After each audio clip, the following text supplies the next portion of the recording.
Buenos días a todos. ¿Cómo estamos? Hoy nos toca la segunda mitad de una reflexión cristiana sobre la situación que estamos viviendo, el coronavirus. Recién escuché en una radio cristiana una entrevista interesante con un pastor y autor conocido justo sobre la pandemia. En pocas palabras, dio una respuesta muy coherente a la pregunta: ¿por qué permitió Dios el coronavirus?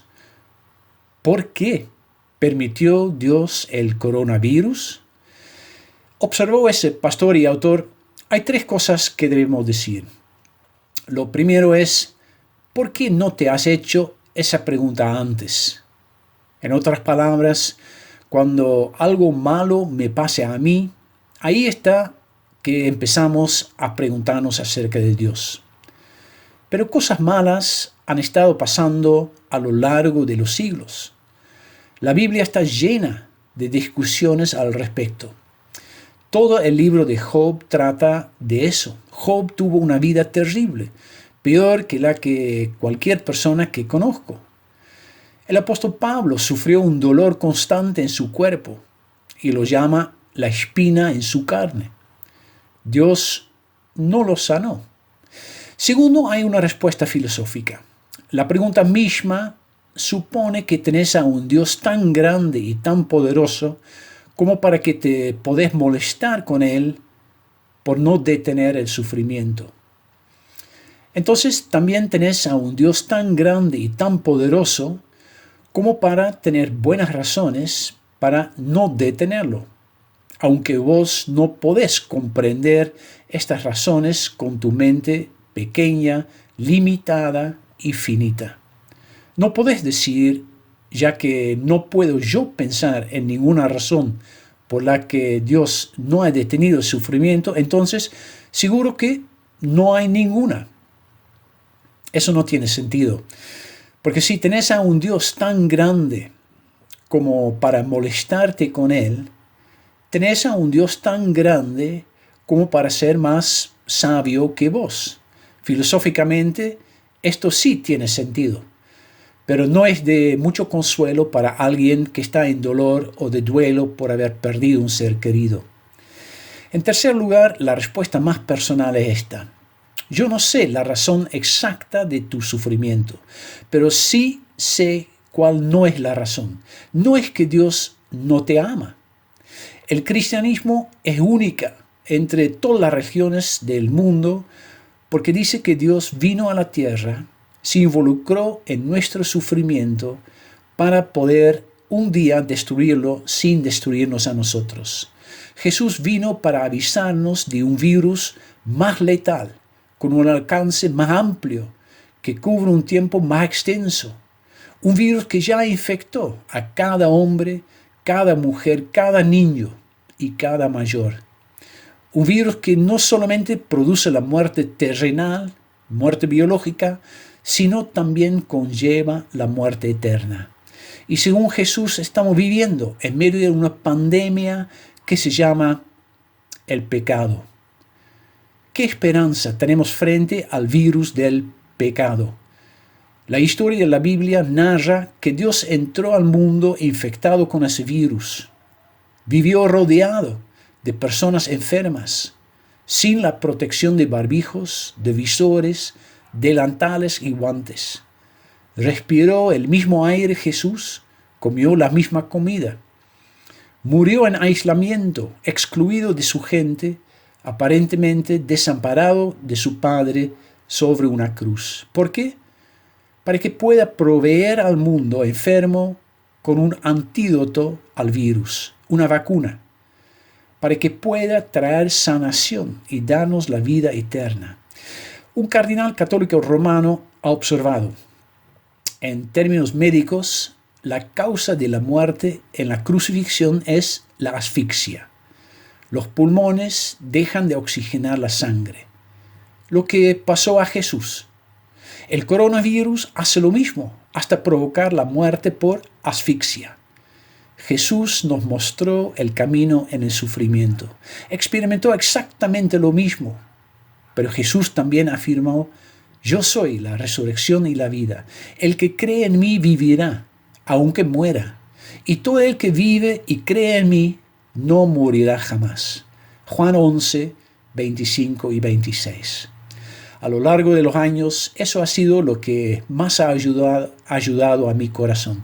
Jesús sufre, Él entiende, no tenemos un Dios remoto. Él debe tener una buena razón para no detenerlo. La soberanía que puede detener el coronavirus, y no lo ha hecho 100% por ahora, es la misma soberanía que sostiene el alma en medio de la pandemia. Saber esto sí hace la diferencia. En la medida que nosotros conversamos, meditamos sobre los planes de Dios, no olvidemos estas tres cosas. El sufrimiento no es algo nuevo. Dios es mayor y soberano, y Dios nos ama. 3 de los mayores ministerios de evangelismo online dice que el número de personas que busca información en Internet sobre cómo conocer a Jesús ha aumentado desde que el brote de COVID-19 se declaró pandemia en principios de marzo. De mediados a fines de marzo, una agencia vio un aumento del 170% de clics en anuncios de los motores de búsqueda sobre hallar esperanza. Y ese aumente responde a una investigación más amplia de un profesor de la Universidad de Copenhague. Las búsquedas en Internet relacionadas con la oración se dispararon en 75 países a los niveles más altos en 5 años durante el mes de marzo. Hay búsquedas de Dios, hay necesidades espirituales. Frente a la fragilidad humana, las incertidumbres de la vida, la gente quiere conocer a Cristo. Que podamos nosotros ser los instrumentos de Dios para traer la esperanza del Evangelio. Así como la COVID-19 ha puesto al mundo en crisis, también nos invita a ponernos de rodillas. ¿Cuál debería ser la oración del creyente frente a esta pandemia? Comencemos con la oración de Jesús mismo en el Getsemaní. Padre mío, si es posible, líbrame de este trago amargo, pero que no se haga lo que yo quiero, sino lo que quieres tú. Comenzamos ahí, subrayando la voluntad de Dios. Oremos juntos. Señor, si es posible, dentro de tu voluntad, dentro de tu poder, dentro de lo que vos estás tratando de hacer, que esta pandemia termine ya rápidamente. Por tu misericordia y por el bien de la humanidad, por el bien nuestro y por el bien de tu iglesia, Señor, que termine. Ahora, no somos Dios para saber todo lo que quieres hacer. Y por tanto, al mismo tiempo, tenemos que decir que se haga tu voluntad y no la nuestra. Por tanto, si es tu voluntad y esta pandemia continúe, porque hay cosas específicas que vos estás haciendo que quiere terminar de hacer. Padre, te pedimos que nos dé a nosotros la fe para creerte, la paz para atravesarla, la seguridad de que estás en control y al mismo tiempo que aquellas cosas que vos querés hacer, quizás en mi vida, quizás en San Andrés, quizás en todos nosotros, que puedan suceder. Ayúdanos a hacer introspección, ayúdanos a ver de qué manera necesitamos corregir en este tiempo de aislamiento.